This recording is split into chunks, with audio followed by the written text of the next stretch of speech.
So we have a video to play before we begin.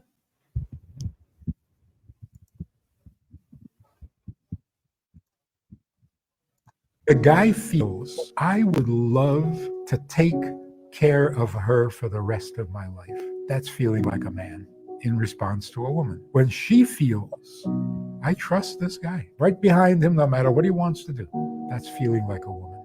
If the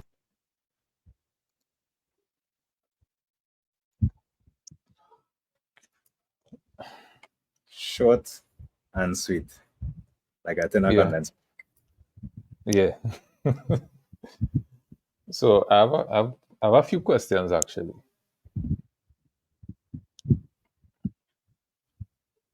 When does a man feel ready to get married? And furthermore, does a man nowadays ever feel like getting married?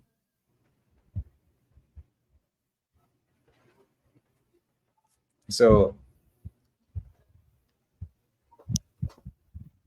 when I saw this video initially, it actually had a similar question that kind of aligns exactly with that. And that question is, what would make a man choose to make this decision to get married in the first place? And my answer to the first part of your question, and you'll need to remember the second part again shortly. But my answer to my own question, as well as yours, is a man would choose to get married when, one, he thinks that he has found, quote unquote, the person. I know there is no right person really, but there's a woman who compliments him, a woman who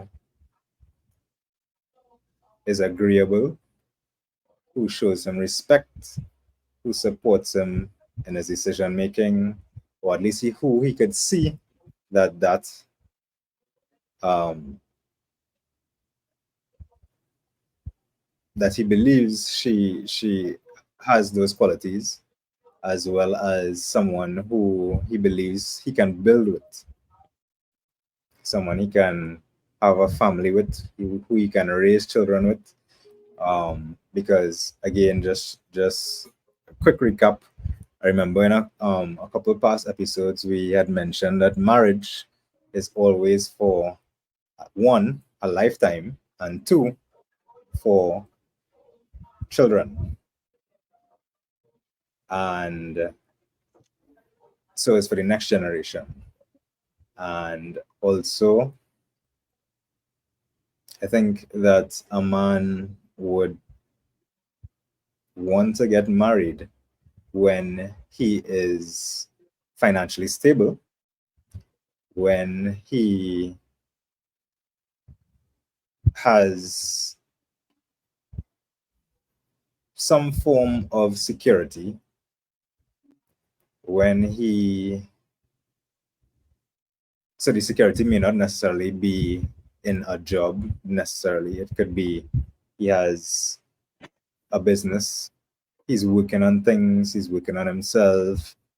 He may or may not have a house, but the thing is he's getting things done.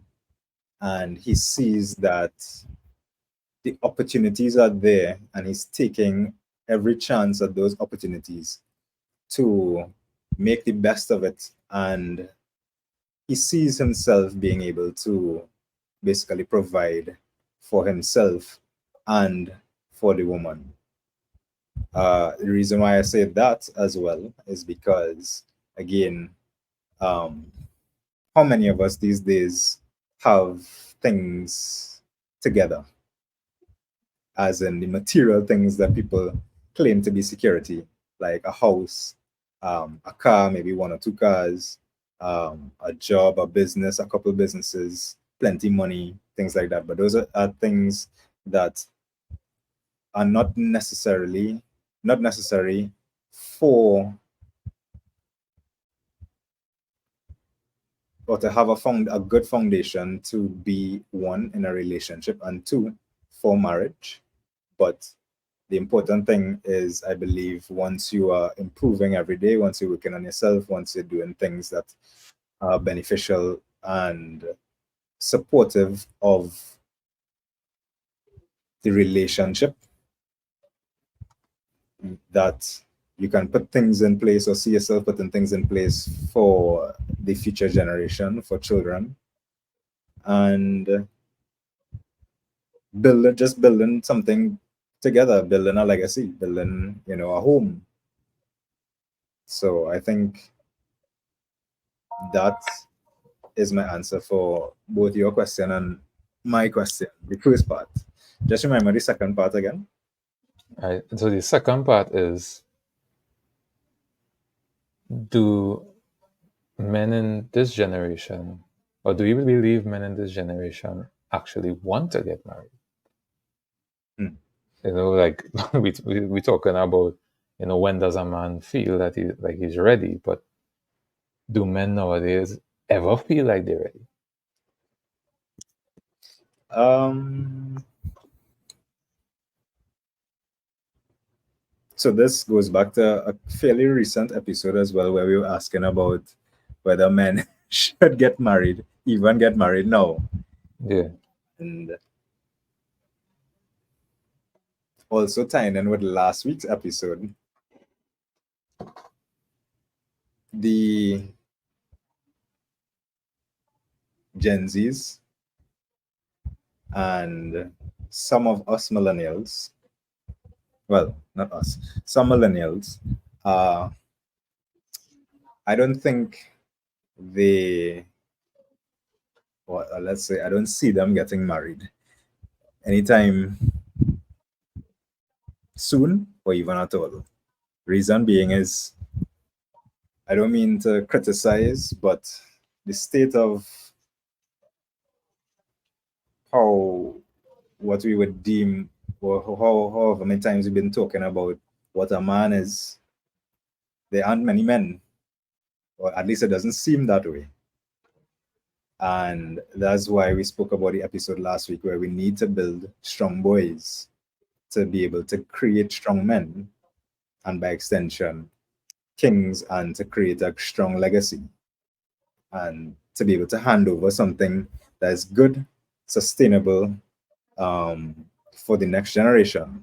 So at least they will have a good example, a good foundation to stand on, and the shoulders of those who are trying to actually do the work to support and create that and foster that environment, you know. And so, quite frankly, the best answer, the easiest answer I can give is, I don't think that many people, many men are going to get, many guys are going to get married in this upcoming generation and the generations to come, unless there is some change that is made, which has to start with us.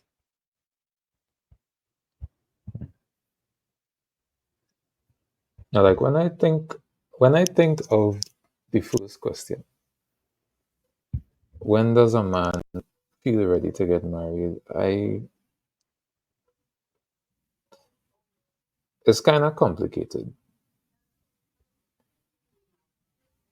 because, like you would have said, I think the ideal answer, or the idealistic answer, would be when he's found the quote unquote one, Mm-hmm. which is, some people would say that's fairy tale, or that's Disney stuff. And in some sense it's true, But if we're looking at it from a practical standpoint, there are certain things that must go into factoring whether or not a person is the one, a woman is the one. But in order to do that, again, we always come back to the things that we would have spoken about 2 years ago and so on, like knowledge of self. If you don't know who you are, how would you know the kind of person you want to be with? Because the kind of guys that are around nowadays, whether it be in our generation, the millennials, or the generation after, the Gen Zs, or the one coming after that, the alphas, their choice of woman or girl is predicated on the way the girl looks. And that's it. Or if they could have fun with the girl, how fun she is. And those are superficial reasons for choosing a companion because those things are fleeting. Life is not all about fun, looks fade.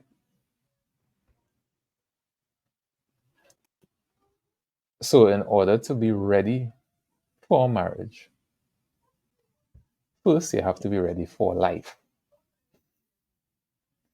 You have to know who you are. You have to know what it is that you want to create and give of yourself to life. And after that,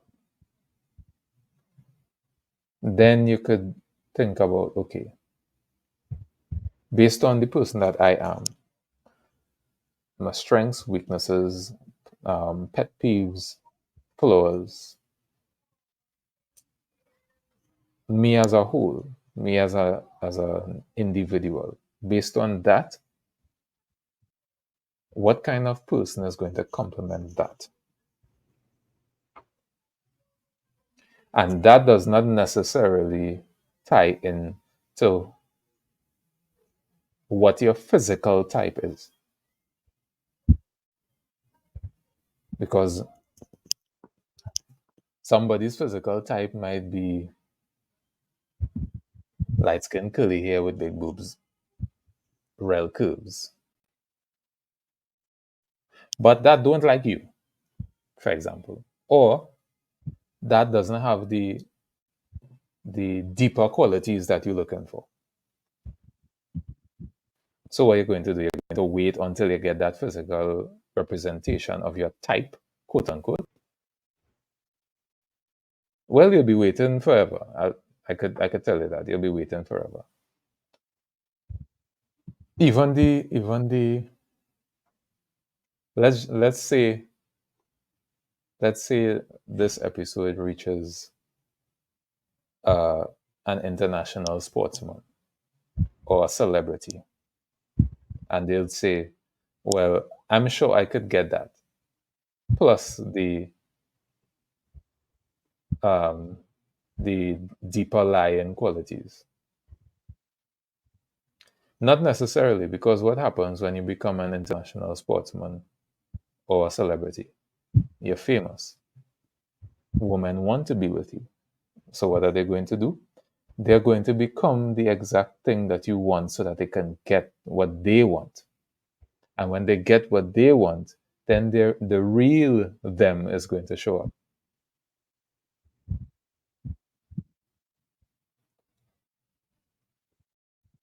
So how do you combat this? Now that's the next question. And I'm sure we're going to discuss how we combat how we as men combat things like that. Because like, you don't even have to be famous. You just have to let's say you just have to start having cash flow. When you start having cash flow, obviously your lifestyle is going to change. It's very rare that someone has large amounts of cash and they continue to dress the same way, drive the same car. Is rare. It's very, very rare. Now I'm not saying that as soon as you get cash flow, you're going to go from Toyota to a Lamborghini. No, that's not what I'm saying. I'm saying that your lifestyle is going to, you're going to want to upgrade some aspects of your life, and people are going to notice. People are going to see it in the way you carry yourself, the kind of clothes you wear, the places that you go, things like that. So, how do you combat that lifestyle change? Not combat, but how do you marry that lifestyle change with meeting the right person? And that's something that we definitely have to discuss. Yeah, so I think I answered both questions. I think I answered both questions at the same time on whether or not they're ready or um, when will they be ready. But yeah, Now, you had mentioned, before we move on into how we combat, you had mentioned looks. yeah, A lot of people go on looks. yeah, Um, just recalling again for any viewers who may be first time tuning into us, and even a recap for those who have been here from a while. Um, we had mentioned a couple times that the six pack that women go for in men is not the answer. We mentioned for men that big ass, big boobs, curves, curly hair, light skin, light color eyes is not the way. And I remember distinctively, actually, just this week, I was remembering something where something you said that because I was discussing with with someone close to me, and he had mentioned before that looks just get you in the door, yeah, but it's a mindset that keeps you there yeah, for men and women. hmm, And that's a very important point yeah, because, as you and I know, when I mean, a lot of people now going back to gym, to training in some form or another, and obviously there are people do it for different reasons, and everybody wants to look good at the end of the day. Some people only do it for looking good sake, as 2 episodes ago we spoke about functional training. Um, so there's that aspect where the looks are a byproduct of the functional training, and then there are some people who just solely do it for aesthetic and looks. And it's those people who do it strictly for aesthetic and looks that um, I would say are the more dangerous ones. I'm not bashing anybody, right? But I'm saying that that is a shallow way of doing things, I would say, in my opinion. Um, if that is what people like to do and continue to do, no problem. But in my opinion, I think that that should not be the case because at the end of the day, again, if something should happen, we all see how the world is going or tending to. Should something really happen, how are you going to, you know, cope? Because you can't rely on somebody else to save you, especially the fact that, and then based on my experience, and I'm sure it might be the same with yours, the people who do it solely for aesthetic and looks, not all, but quite a bit of them, maybe some of them even, um, have bad manners, if any manners at all. Because something simple as you go in any gym, and actually up to today, I was talking about that with my barber. You go in any gym, people come to work out for looks, and they see somebody there and they don't greet them. They don't say good morning, good evening, time of day, etc. You see somebody working out in a particular area. You have a mat on the ground. They have a mat on the ground. You want to borrow the mat. You don't ask them permission. You just move the mat or whatever the case is. Things like that. I mean, I don't mean to gripe about it, but is a fact, is a reality. Um, Yeah, I agree. It's something I could relate to as well because I would have vented to you about it uh, either this week or last week about an incident that I had with a woman mhm, at the gym, and it's for the same thing. It's like, okay, you because people need to understand this concept. You are paying to share a space.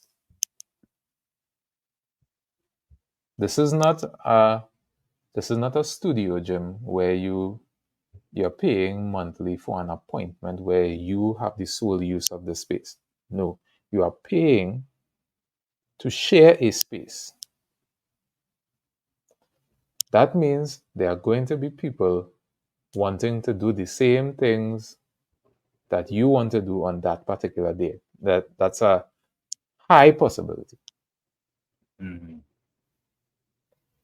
So if you're paying to share space, it's only right that you use something called manners. Yeah, respect is earned, not given. Exactly. And some of some of these people are the same people that probably want to get married. Some of these people are the same people that say men are this, men are that, women are this, women are that. Hmm. But just for the simple act of politely asking, "Excuse, are you using this? Excuse me. I just want to do this workout. Are you finished with so and so and so?" Just that simple time that you take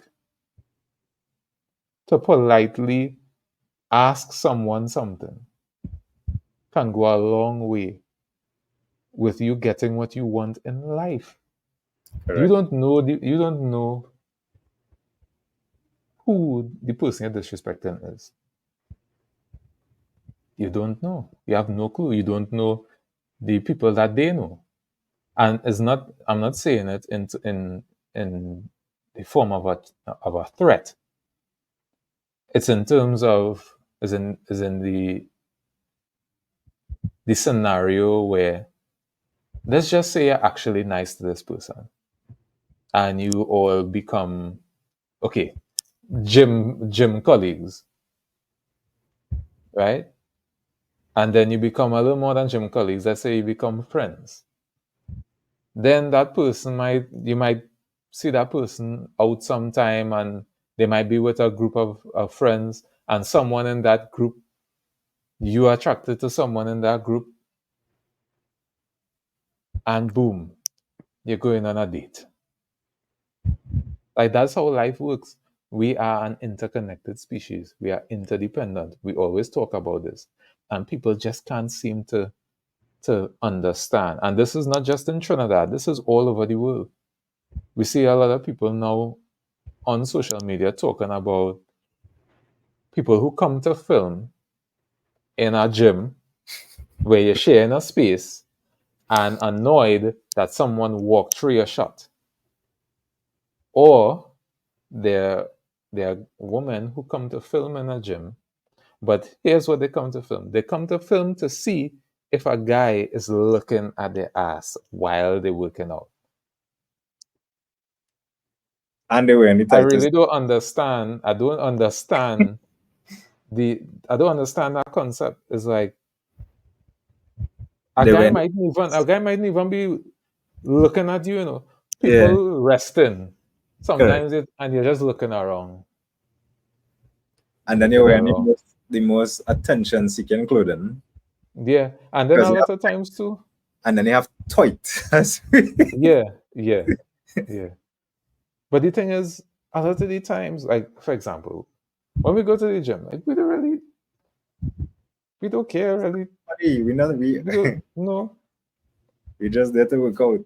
Yeah, like when we see it, we'll make jokes and we'll laugh because like we know like we for not, and this is not all women. Don't get us wrong. This is not all women, but you could analyze body language and just know which ones are doing it, Hmm. right? You know which ones are doing it, and you know which ones aren't. Like both wear the same kind of clothes, but you know which one's doing it versus which one's not. And those are the ones that actually doing the most are the ones that we usually stay away from. But we like to, we make our jokes, we laugh, and then we back to our workout.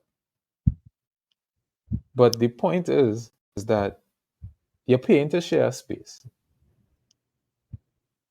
Try to be good with everybody. I'm not saying to be friends with everybody, but give respect, and you will get respect.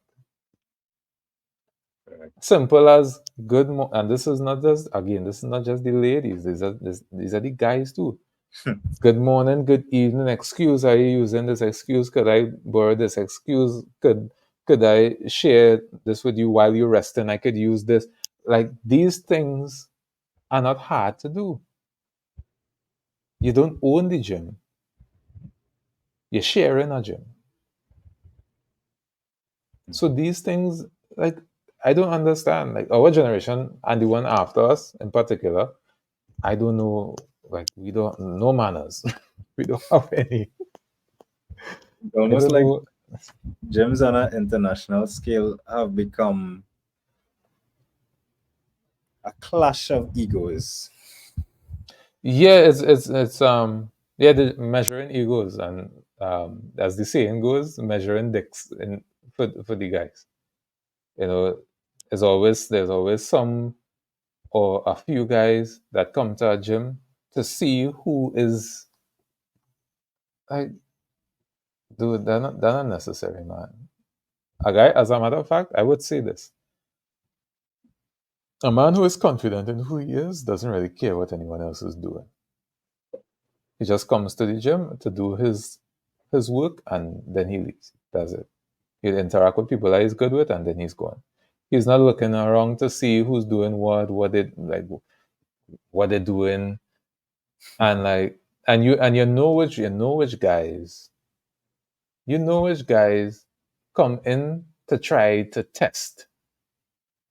Like you go in, you let's say you rest down a few weights to get about to start your workout, and this one guy just walks into your personal space or stands in front of the weights that you just rest down and act like they didn't see it there.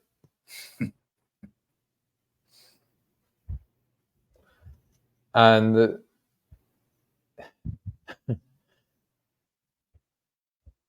you get to a point where, okay, clearly you need validation in your life, but I'm not going to give it to you. So if you could move, it would be nice so I could get my workout going.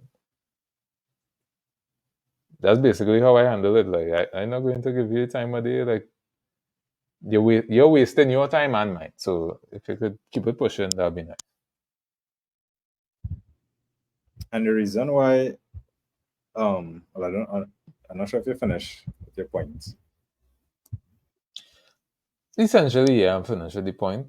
Um, yeah, Because because the reason why I'd mentioned looks and why it stood out to me in what you said is because it also ties in with, so all of those gripes that we just mentioned there.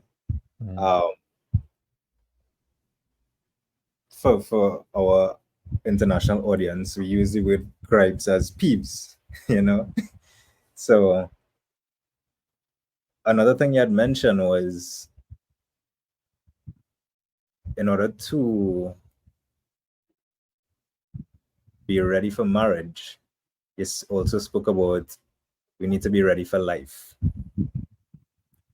And all of those things we just mentioned there are just little qualities in things being ready for life. You know, simple things like manners, simple things like respect, you know, sharing a space with someone, because if you could share a space with a stranger and work essentially harmoniously with them, your relationship will more than likely blossom Mhm. and flourish. Right? Because at the end of the day, it's about compromise. Correct. If you could compromise with a stranger, you shouldn't have any problems compromising with the person that you choose to spend the rest of your life with. Yeah. But some people don't see it like that. Some people would give more respect and compromise more with their manager than with their girlfriend or their boyfriend or their husband or their wife. Very true. Very true. And that shouldn't be the case. It should not. It really should not, because they only do that because they getting paid for it, Yeah. you know, or But they if want but promotion or some kind of, favor yeah, or but if it's money that has to force you to be respectful, then you are of low value. correct.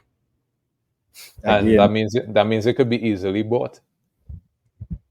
That means you would betray anybody. mhm, Like that simple thing, you could get a lot of things from that simple thing. If you're respectful to your boss because he pays you, but you can't be respectful to your wife that cooks for you, or to your husband that makes sure and puts air in the tire and changes your oil and protects you and your family. If you can be respectful to that person, but you could be respectful to your boss because they're giving you a few $1,000, it says a lot about your character. yep. Which also leads me to the point, well, you had just mentioned it. People who consider themselves as high value, Yeah, men and women.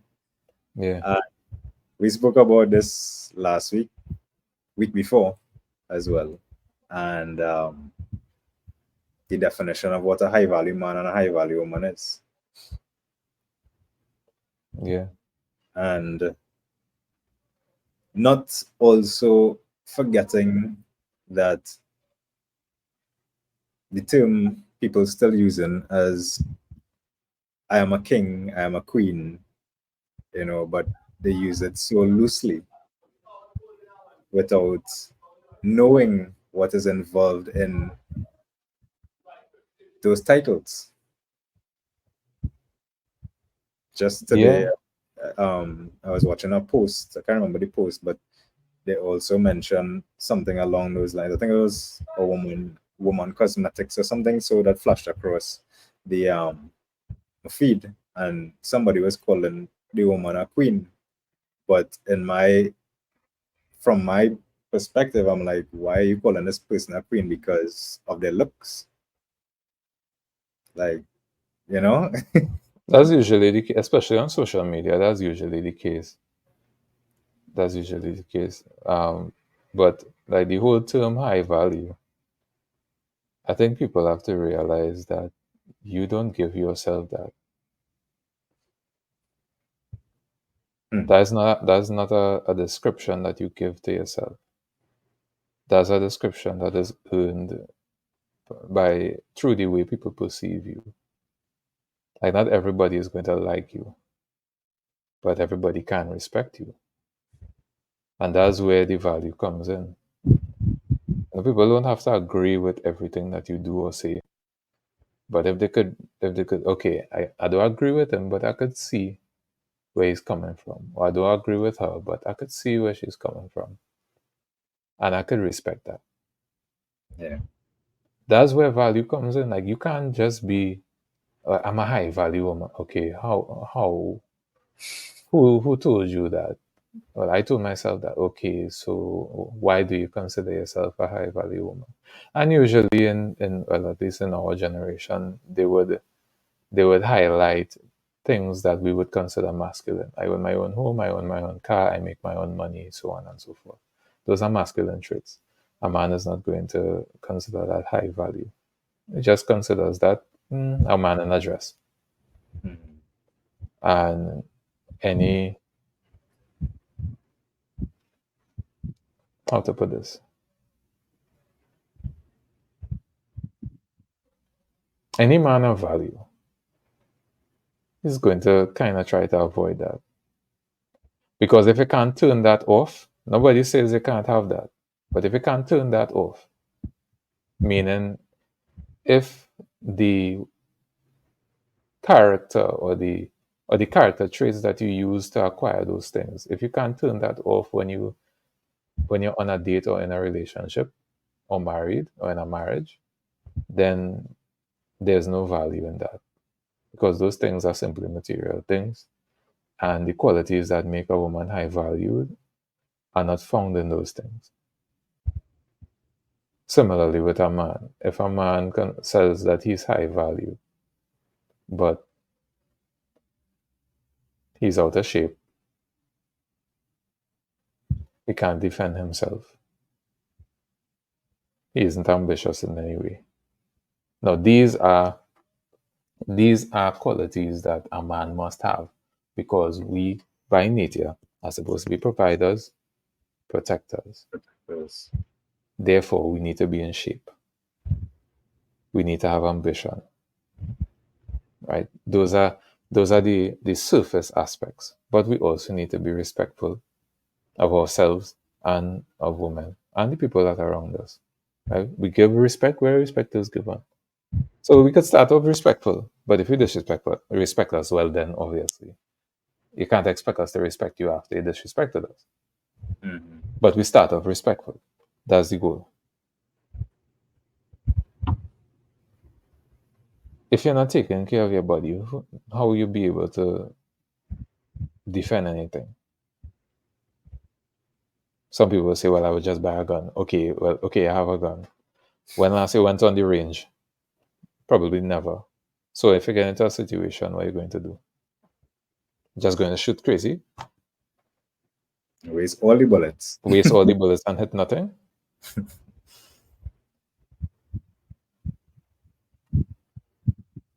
I wrote this recently on LinkedIn that legacy is on the other side of discomfort. Legacy is on the other side of discomfort.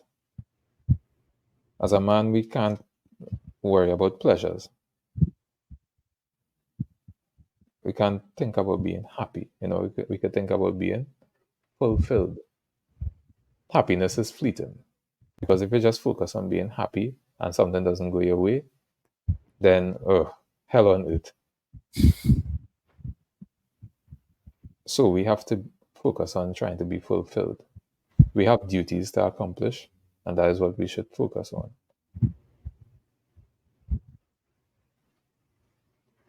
Say it one more time. Legacy is. Legacy is on the other side of discomfort.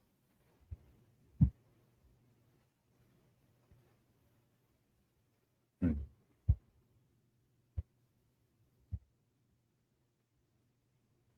And we have to realize that all of the things that we experience in life happen for us, not to us. The good, the bad, the indifferent, everything happens for us to be better, to be stronger. And that's where our value as men come from. That's where it comes from. As a token there, it just reminded me as well the lack of accountability in Yeah. today's society. Yeah, our generation in particular, we lack accountability. The one after as well, but I could only speak for ours because I'm part of it.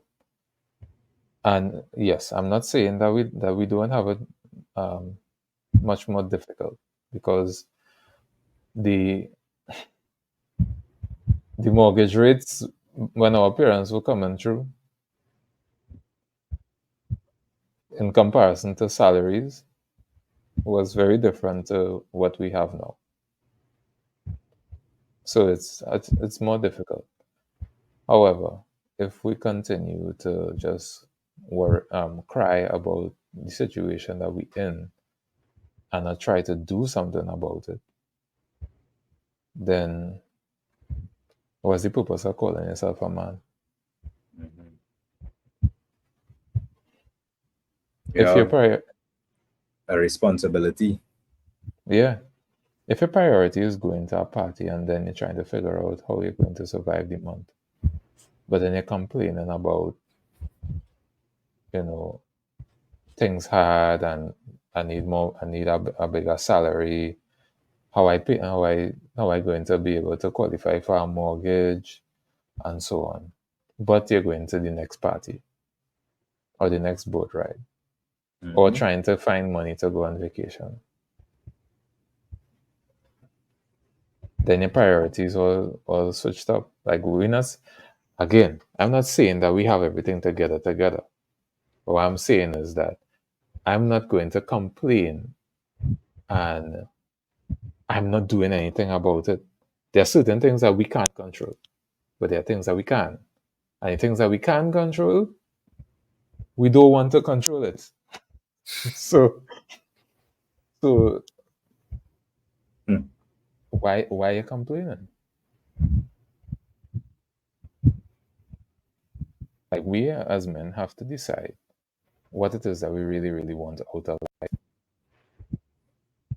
Right? And this is, and again, it's not just the guys in middle class too. Like, we're talking about the guys in the upper class as well. Because one thing that they have no problems with, that us in the middle class may have, is the financial factor.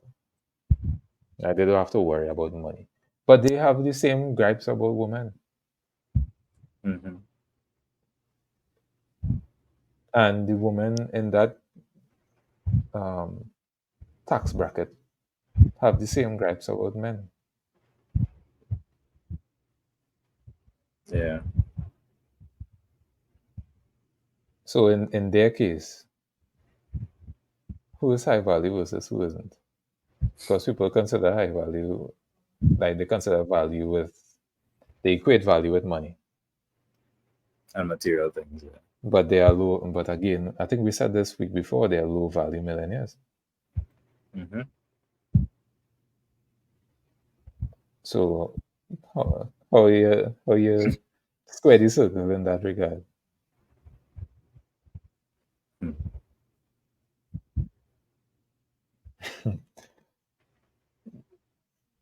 But yeah, I think men and women have to realize that value doesn't come when you say it comes. Value comes after people interact with you, and they give you a review, a customer review, essentially. Correct. So they put a value to you. Yeah. Hmm. So coming back to the combat, come, how do we combat? Um, what was the question again? How do we how do we combat the essentially the inability of our generation and the ones after to get married? So this will basically be a recap again because everything is tied in, you know. So it for me, I think to combat that problem, I would say people, both men and women, need to Again, sit down and look in the mirror, see who they really are, understand themselves, get to understand themselves and learn themselves on a much deeper level rather than what is currently happening, which is on a very shallow and surface level. Uh, Put aside, and that's because of the distractions. I would like to say. Um, so put aside the distractions, whether it be social media, whether it be the environment that you're in.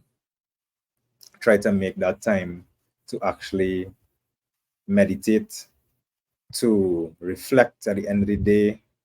I think I would have mentioned that in one of the earlier episodes. At the end of the day, after you come home from work, instead of putting on social media, try to sit down and reflect on the day, how the day went, how you could improve on certain things, what you did throughout the day. Basically, doing a review on yourself, Yeah. how you reacted to certain things that people would have said to you, the types of emotions that you would have felt throughout the day, experienced throughout the day, your reactions, your actions, um, also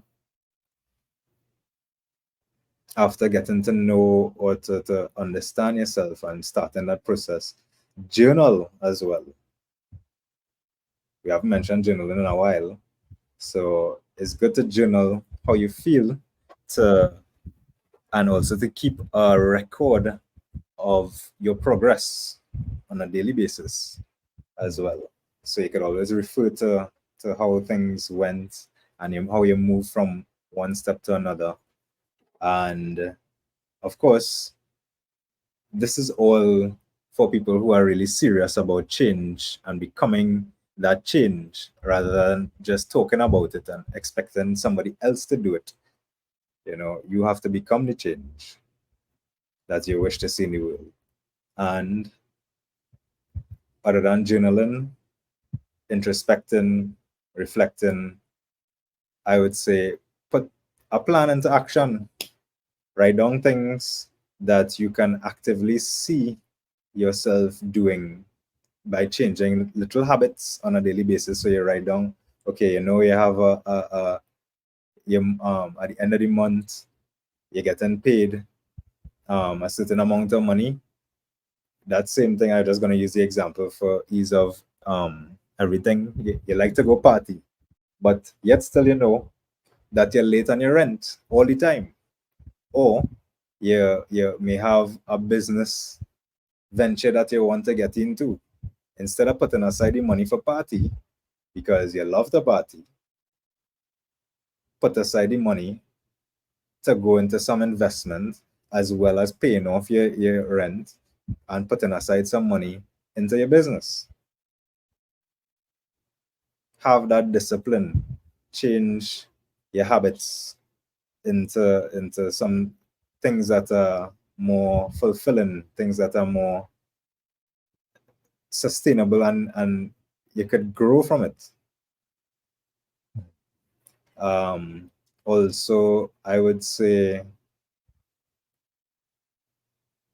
both men and women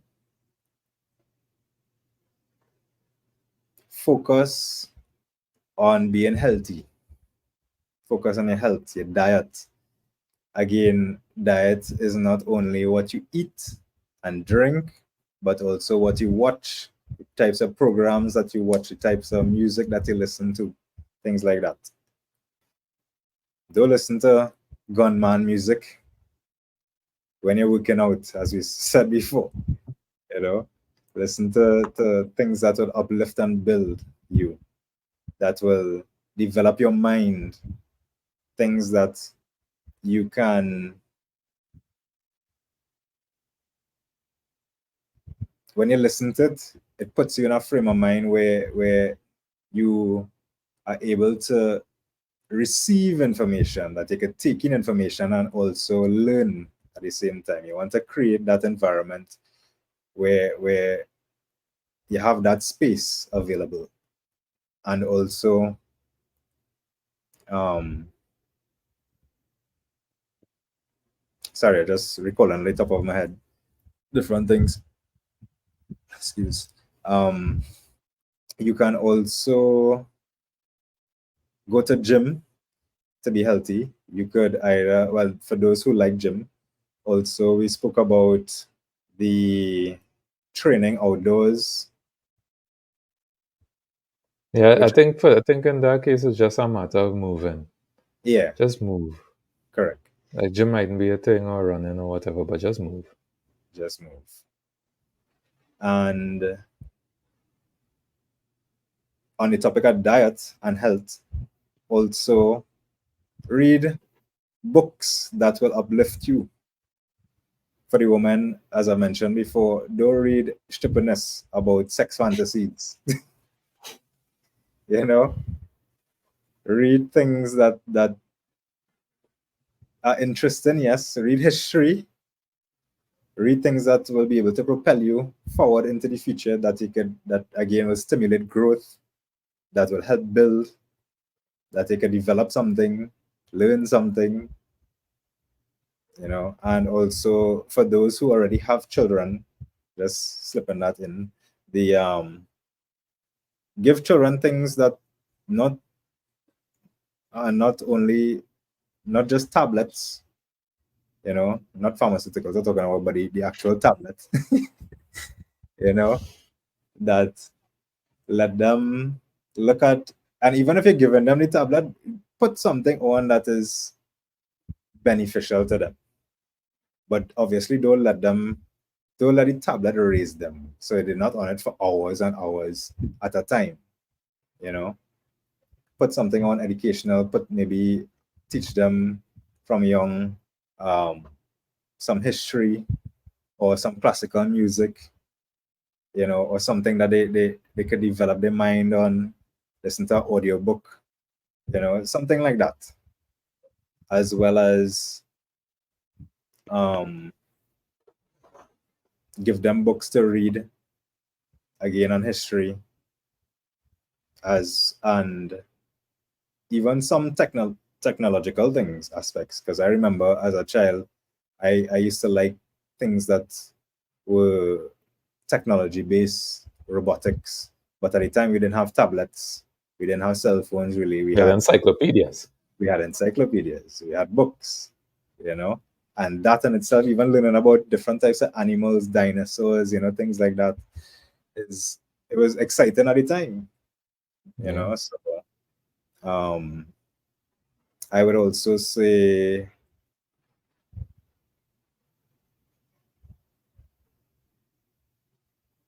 again, coming back to the action plan, putting things in place that you could actually see yourself changing habits on a daily basis, inclusive of all the things that I just said. So diet, working on your mental health, working on your physical health, working on changing habits, the reading things that will develop you, uh, educating yourself more on those types of things.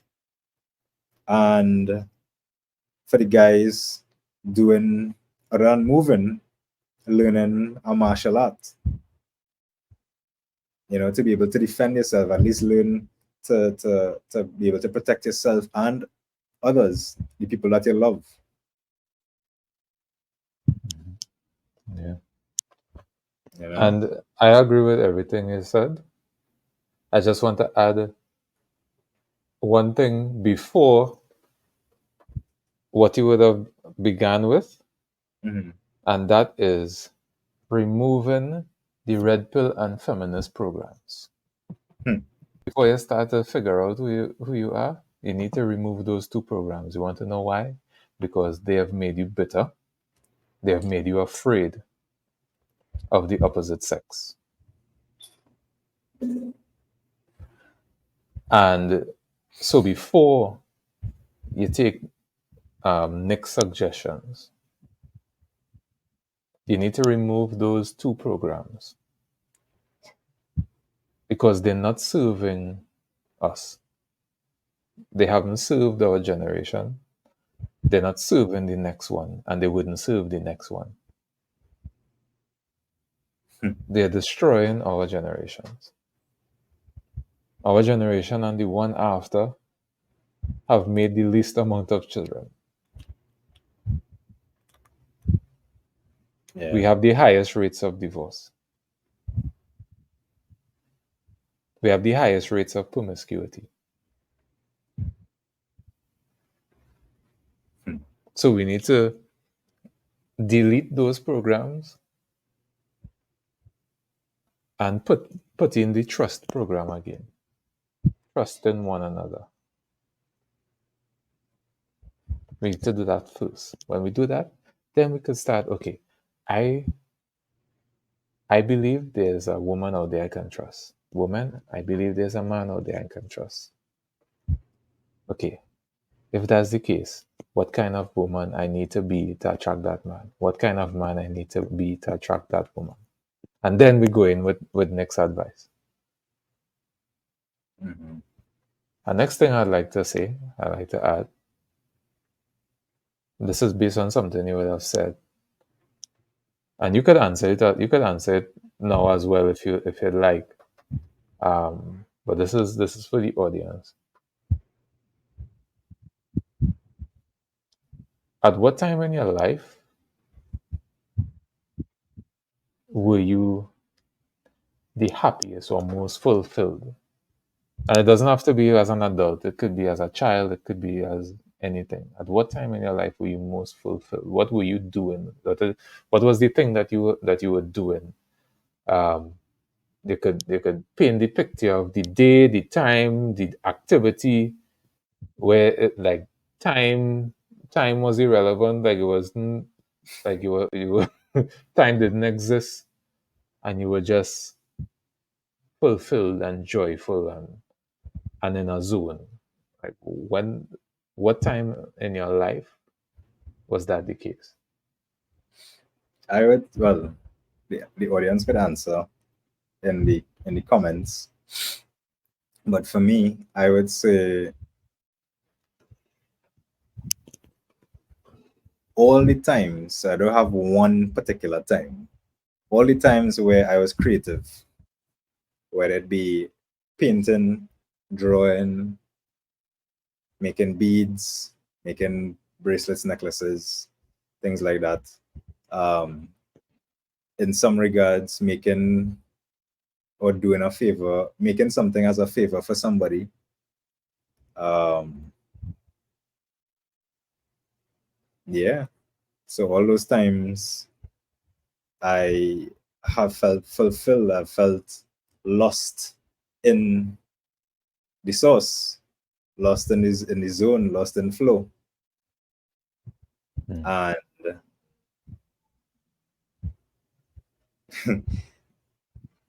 I remember saying a good couple times, more than once, where did the time go?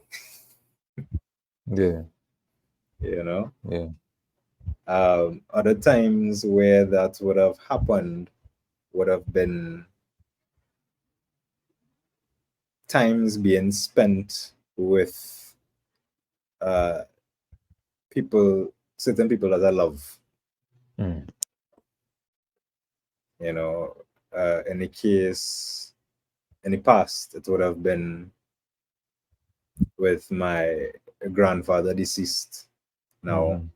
Hmm. Yeah. Sometimes with you, Right. sometimes with my parents as a child. You know, so I would say I've been great. I am grateful to have experienced that more than once. Right. What Well, about firstly, I appreciate that. I appreciate that. Thanks for that. And yeah, I could say the same thing. When we talk, we do times just go. When we hang out, time just go because we talking all kind of mess, talking about serious things, talking all different kinds of topics. You know, but in terms of like a activity that I would have been doing as a child or at any time in my life where I felt like I was in flow, were the times where I was either playing sports or ingesting knowledge. Like those times, like moving my body or ingesting knowledge, whether it be football, um, cricket, track and field, so sprinting, uh, reading encyclopedias, um, anything like that. Anything that teaches me about the world, about history, about animals, about technology, anything like that, and moving my body. Those times, mm, time would just cease to exist. Actually, as you mentioned that, you reminded me of something that I kind of forgot. There was a time I had asked my dad about it. He used to collect, as a child himself. He used to collect images of airplanes, Mm, right? All different types of airplanes. It's almost like he had a photo album specifically of cut out pictures, whether it's from a magazine, some other book, or whatever the cases. And he used to show me it and get me involved in it as well. And I remember developing an interest in it. And every so often, I would get some kind of excitement and try to go back and ask him if I could see the book again and try to memorize what this plane is, this and that, what are the capabilities and different things. And then anytime a plane pass outside, we would look up, even if we're in the car, look outside. If we're inside a building or whatever the case is, kind of run outside. And then I remember moving away from planes to helicopters. yeah, And that was something that I actually kind of forgot about. So, yeah, I think I said just now, I think along the lines of encyclopedias and technology, yeah, um, and knowledge brought it back. yeah. Yeah, that was something that I loved as a child too. I loved planes. I actually wanted to be a pilot. Like Same. for years, when I was growing up, and people asked me what I wanted to be, I would always say a pilot, a pilot, a pilot, because I just loved planes. I still do, but I don't want to be a pilot anymore. I don't want to be a pilot anymore, but Yeah. I still love them. I still love them. But there was something else that you would have mentioned while you were talking about what you think people should do, and it reminded me of a quote. Um, most some of our audiences would know this person, but people who are trying to build businesses into entrepreneurship, marketing, branding, um, tech companies, anything like that, they would know the name Naval Ravikant. And he would have he said this once. He said, "A fit body, a calm mind, a house full of love. These things cannot be bought; they must be earned." Mm. And it's something that I'm going to write about in the coming week. But it's something that people don't realize that they need more than anything else in the world. Because I was actually listening to Naval on his podcast, and he said he knows a lot of millionaires that are unfit, Mm. unhealthy. He knows a lot of millionaires that are unhappy. They don't have a good relationship with their wife or their children. Yeah. So money solves money related problems, but everything else money can't solve. Correct. And as you mentioned, that I've actually heard from several people in different circles that a lot of rich people, as you rightfully said, are unhappy in their relationships, and as a result, the rate of what's the word, cheating is very high. Or infidelity. Fidelity is very Yeah, high. yeah, So yeah, so it doesn't mean that because you have money, all your problems are solved. yeah. And that's why I'm going to write on, because well that is uh that is the service that my business offers, is programs to help men in that tax bracket find fulfillment in their life, because a lot of them don't have that. They have the money and the assets, the physical money and the physical assets, but they're unhealthy. Their marriage is on the rocks, or it's just stagnant. They don't have a good relationship with their children.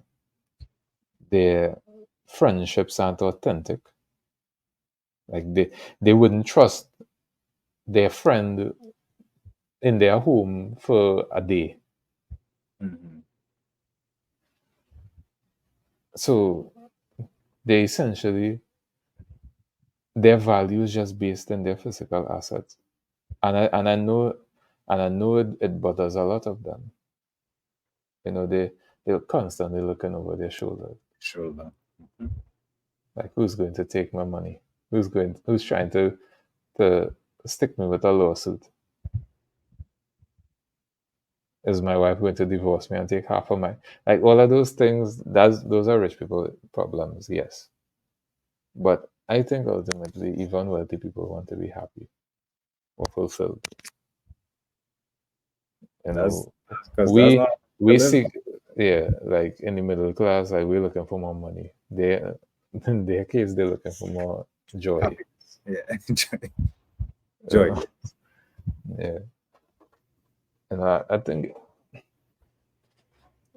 everybody's looking for happiness, but we look for it in different places.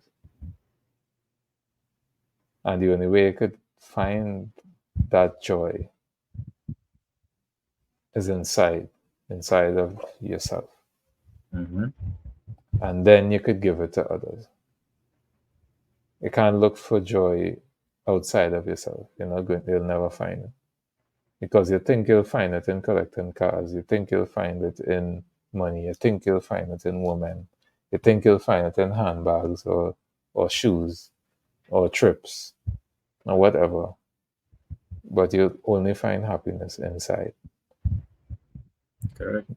And Yeah, as you said, happiness is a fleeting thing. Is really joy and fulfillment we should it's be joy seeking. and fulfillment. You only find that joy and fulfillment inside. Correct. You know, Because the only you could have all the money in the world. You could be the most richest person, but you may not be wealthy. mhm, mhm.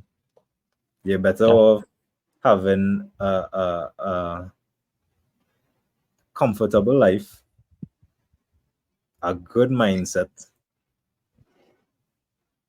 joyful inside, unfulfilled, and your health, and you'll be way richer than the most richest man in the world. mhm, yeah. And that's why Naval Ravikant's quote rings true. Like, true wealth is in having a calm mind, a fit body, and a house full of love. Mhm. That's true wealth. You have those three things. And I would add on to that, uh, a purpose. Yep. That is where true wealth is. You're doing something that brings you fulfillment and joy. Like when you wake up every morning, oh, I get to do this for a living. That is where true wealth is. Yeah. And then people would say, like, what are you talking about? I trying to make it to the end of the month. I trying to make it to the end of the month too. And I'm still saying it. You want to know why? Because I realize that money really doesn't buy happiness. Because whether I was wealthy or not, my dad is still not here. Nick's Mhm. grandfather is still not here. So true wealth is not in money, right? Hey, that reminds me. What was it that Steve Jobs said? on his deathbed that he wish he had? I can't remember. I can't remember honestly. He had said something along the lines of, well, it had nothing to do with money. Mhm. It had things to do with the time, investing the time properly, I believe, if I remember correctly. Don't quote me on this, but I think it had to do with investing time in doing things that are fulfilling. It had nothing to do with money. Yeah, yeah. Hmm. Yeah, so I think at this point, you know, men need to realize that their value is not in that Burberry cologne you have on your dresser or the the 16 pairs of Jordans or your high paying job or even your six pack. It, it is found in your character. Are you honorable? Are you good for your word? Are you loyal to your friends? Did you choose the right friends? Are you trustworthy? Yeah. All of these things, those that is where your true value is. And if you don't have that, I suggest you get it because things might look okay right now because you're probably in your late 20s, early 30s, probably in your early 20s right now, or even in your 40s. I don't know.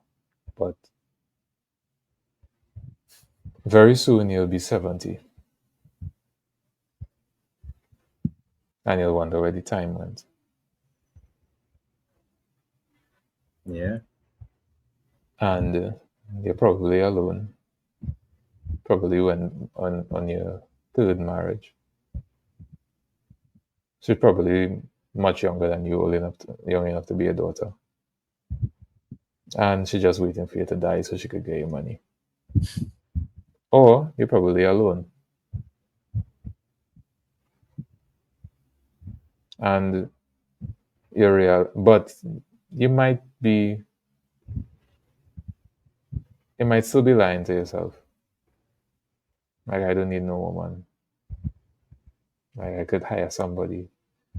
It's not about what you could, not about what money could buy you. It's the things that money can't buy. Can you get that into your space? If you can't, then you don't have value.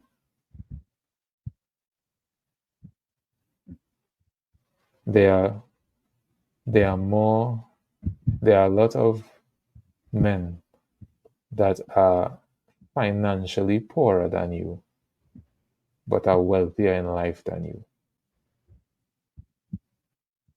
And that's something that you, whoever you are in your 20s or 30s or 40s, need to think about seriously because time flies. We were just five. Now we're 35. Hmm. Before you know it, we're 65. They're going to make the same excuses. No good woman. The only thing woman good for is sex and children. You're going to continue with that mindset for the next 30 years? Or you're going to, this is again a cliche quote, give love a chance. Become the man that would attract the kind of woman that you would marry. And come back to me in 5 years and tell me how it went.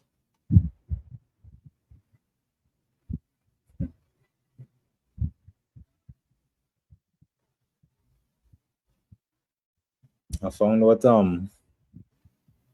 Steve Jobs' last words were. So I'll just read it quickly. Mm. Um, so while he was lying on the sick bed and recalling his whole life, he realized that the recognition and wealth that he took so much pride in have paled and became meaningless in the face of impending death. Mm.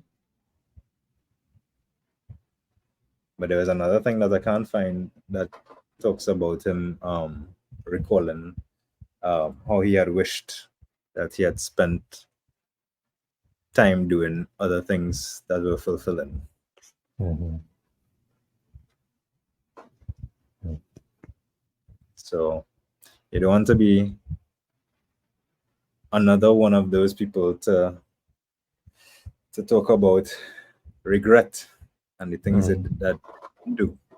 Yeah, and you could and one could argue that Steve Jobs was one of the more thoughtful billionaires. Hmm.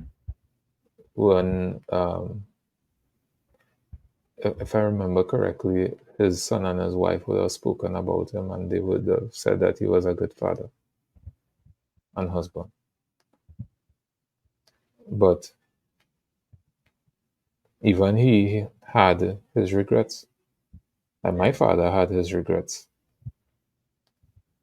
Same with my grandfather. So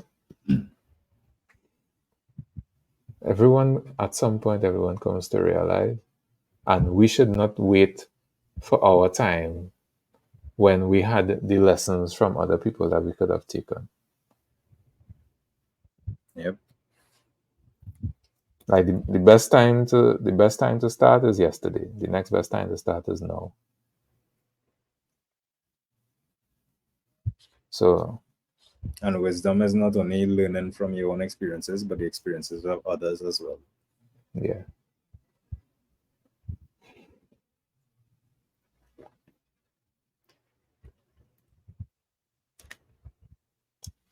And I think another question that people might bring up is, well, the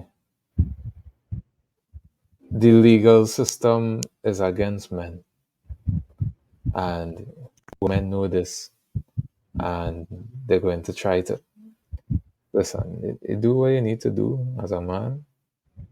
You're going to attract the woman. I'm not going to do that. Hmm. There are 4.5 or 5 billion women on the planet. You can't tell me that all of them bad.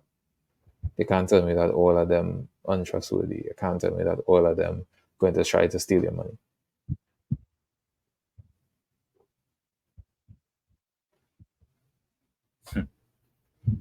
So just take that into consideration. You weren't with all women, so you can't say things about all women. Similarly to the ladies, they can't generalize 4 billion men. Hmm. We spoke about that before too, not Yeah. painting with the same brush. Yep.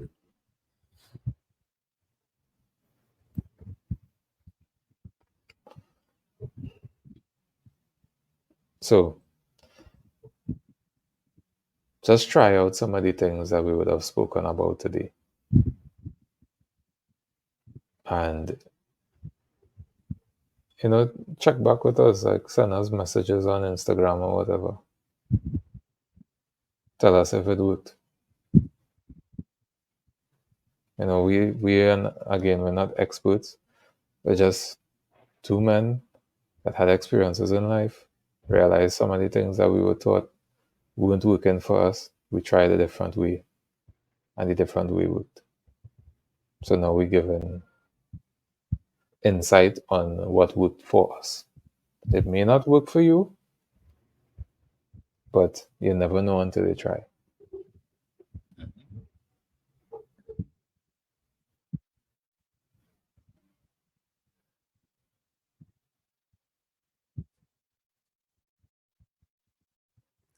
So So I think I'm good. again, marriage is for a lifetime, for children.